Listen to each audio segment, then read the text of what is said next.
Hello बच्चों, welcome back to our channel Rajput study zero. तो बच्चों, आज की इस वीडियो में आप लोग जो है क्लास 12th है फिजिक्स के क्लास 12th फिजिक्स है। फिजिक्स के पूरी किताब के 6 महत्वपूर्ण नियम को इस वीडियो में बताएंगे। अब जो 6 महत्वपूर्ण नियम है आपके बोर्ड एग्जाम के लिए बहुत ज़्यादा इंपॉर्टेंट है। आपको जो नियम है इन्हीं 6 महत्वपूर्ण नियमों में से आपका जो है बोर्ड एग्जाम में ये नियम पूछेगा। तो इसको तैयार कर लेते हैं। तो आपको देखिए एक भी नियम तैयार करने की जरूरत नहीं पड़ेगी, मात्र आपको 6 नियम तैयार करने हैं। तो कौन कौन से नियम हैं उनको हम इस वीडियो में बताएंगे। चलिए स्टार्ट करते हैं। स्टार्ट करने से पहले आप सबसे छोटी सी रिक्वेस्ट है, चैनल पर नया हो चैनल को सब्सक्राइब कर लीजिएगा। चलिए स्टार्ट करते हैं। तो देखिए पहला हमारा क्वेश्चन है कूलाम का वैद्युत बल संबंधी नियम। कूलाम का वैद्युत बल संबंधी नियम बहुत इंपॉर्टेंट है कूलाम का नियम। तो देखिए कूलाम का नियम जो है बहुत ही आसान तरीके से आप समझाएंगे, बहुत ही अच्छे तरीके से। देखिए कूलाम का नियम जो है क्या होता है देख लेते हैं। एकदम शुरू से हम आपको एकदम आसान तरीके से बताएंगे, इसका निगमन करने के लिए आता है।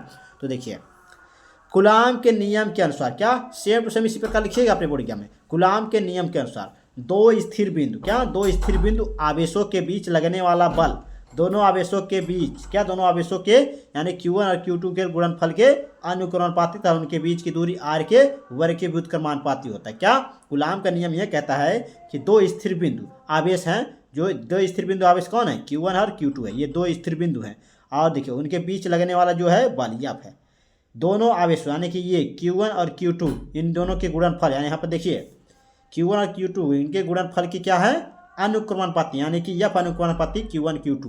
ये हो गया समीकरण 1। उसके बाद आगे क्या कह रहा है देखिए, तथा उनके बीच की दूरी उनके बीच की दूरी जो है ये r इसके वर्ग के इसके वर्ग के यहाँ पर व्युत्क्रमानुपाती। व्युत्क्रमानुपाती का मतलब समझिए, व्युत्क्रमानुपाती का मतलब होता है बटा इसकी यानी बटे में होगा व्युत्क्रमानुपाती यानी बटा है ये r², ये होगा। इसको समीकरण 1 मान लेंगे, समीकरण 2 मान लेंगे, सॉरी इसको समीकरण 2 मानेंगे। उसके बाद देखिए अब जो हमारा है समीकरण 1 और समीकरण 2 को जब मिलाएंगे तो हमारा बनेगा यफ अनुक्रमानुपाती Q1 Q2 अपान में r², ये बचेगा हमारा। तो होगा अब देखिए अनुक्रमानुपाती नियतांक यहाँ पर जुड़ेगा। जब ये अनुक्रमानुपाती जो हम चिन्ह है इसको जब हटाएंगे तो यहाँ पर एक नियतांक जुड़ेगा, ये बराबर में जब आएगा तो ये आपका नियतांक यहाँ जुड़ेगा। जो नियतांक क्या जुड़ेगा, ये परावैद्युतांक नियतांक के जुड़ेगा। परावैद्युतांक नियतांक यानी के जुड़ जाएगा। तो देखिए यह बराबर हो जाएगा के, ये हो जाएगा Q1 Q2 अपान में r², ये हो जाएगा। देखिए अब के बराबर होता है 1/4πε0, ये होता है तो इसके स्थान पर इसको रख देंगे तो हो जाएगा यह बराबर 1/4πε0 Q1 Q2 अपान में r²। इस तरह आपको ये नोट्स कर लेना है, बहुत ज़्यादा इंपॉर्टेंट है आपको कूलाम का नियम जो है। तो इस नियम को आप तैयार कर लीजिएगा। उसके बाद हम चलिए देखते हैं दूसरा नियम देखिए वो भी बहुत इंपॉर्टेंट है, वो हमारा है गॉस की प्रमेय का नियम। तो कूलाम का नियम होता क्या है चलिए देखते हैं। देखिए सॉरी गॉस का प्रमेय क्या होता है। देखिए गॉस की प्रमेय का नियम क्या है लिखना है। तो देखिए गॉस का प्रमेय क्या होता है देख लेते हैं। गॉस की प्रमेय के अनुसार गॉस की प्रमेय के अनुसार किसी बंद पृष्ठ से गुजरने वाला कुल वैद्युत फ्लक्स उस पृष्ठ से लगे कुल आवेश का 1/ε0 गुना होता है। क्या कह रहा है गॉस का प्रमेय, किसी बंद पृष्ठ कोई बंद पृष्ठ है उस पर जो गुजरने वाला जो कुल वैद्युत फ्लक्स यानी φe उस पर जो है लगे कुल आवेश यानी Q का 1/ε0 गुना होता है। यानी कि जो Q है यह 1/ε0 गुना होता है φe, यानी कि जो गॉस का प्रमेय कहता है यानी वैद्युत फ्लक्स। तो ये आपका फार्मूला है गॉस प्रमेय का, φe बराबर Q अपान में ε0, ये इसका फार्मूला है। इसको नोट्स कर लीजिए, बहुत ज़्यादा इंपॉर्टेंट आपका नियम है। चलिए देखते हैं तीसरा जो नियम है आपका वो है लेंज का नियम। लेंज का नियम। तो लेंज का नियम क्या होता है देखिए, लेंज का नियम देख लेते हैं। इस नियम के अनुसार लेंज के नियम के अनुसार विद्युत चुंबकीय प्रेरण की जो प्रत्येक अवस्था में प्रेरित विद्युत वाहक बल तथा प्रेरित धारा दिशा इस प्रकार होती है कि वे उन कारणों का विरोध करते हैं जिनके कारण की उत्पत्ति हो। जो लेंज का नियम ये कहता है कि चुंबकीय प्रेरण है उसकी प्रत्येक अवस्था में प्रेरित विद्युत वाहक बल है तथा उसकी प्रेरित जो धारा की दिशा होगी इस प्रकार होती है कि वे उन कारणों को विरोध करते हैं। किन कारणों का, उन कारणों का जिसके कारण ये उत्पत्ति होती है। जिसके कारण ये उत्पत्ति होती है। बहुत ही इंपॉर्टेंट आपका ये नियम है, इसको तैयार कर लीजिएगा। चलिए देखते हैं चौथा नंबर नियम जो नियम है बहुत इंपॉर्टेंट ये भी है। चौथा नंबर नियम है आपका फैराडे विद्युत अपघट्य का प्रथम नियम।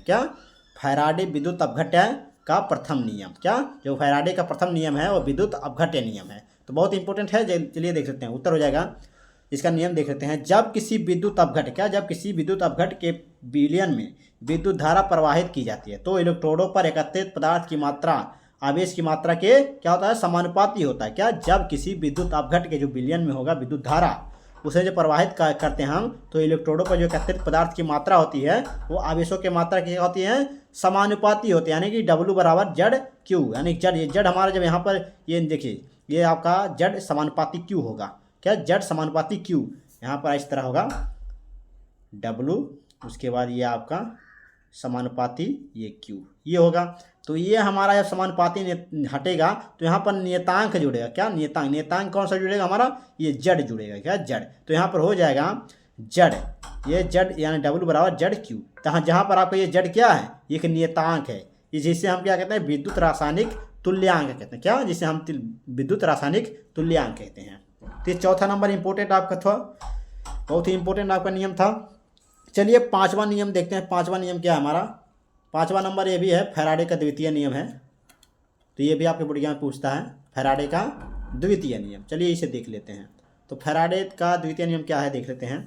फैराडे के द्वितीय नियम के अनुसार, क्या, फैराडे के द्वितीय नियम के अनुसार क्या कहता है, वैद्युत अपघट्य में इलेक्ट्रोडों पर मुक्त होने वाली पदार्थ की मात्रा उसके विद्युत रासायनिक तुल्यांक के भार के समानुपाती होता है। क्या, जो फैराडे के नियम के अनुसार ये कहता है, जो वैद्युत अपघट्य है उसमें इलेक्ट्रोड पर जो मुक्त होने वाली पदार्थ की मात्रा होती है, क्या, पदार्थ की मात्रा, जो पदार्थ की यानी उसके भार की पदार्थ की मात्रा है उसके वैद्युत रासायनिक, जो वैद्युत रासायनिक आपका तुल्यांक था, यहाँ पर मैंने आपको बताया था ऊपर जो आपका नियतांक था वही है, क्या, रासायनिक तुल्यांक, इसके भार की क्या होता है, समानुपाती होता है, यानी कि W बराबर जेड, क्या, W बराबर जेड, यानी कि इन दोनों के समानुपाती होता है, यानी बराबर होता है।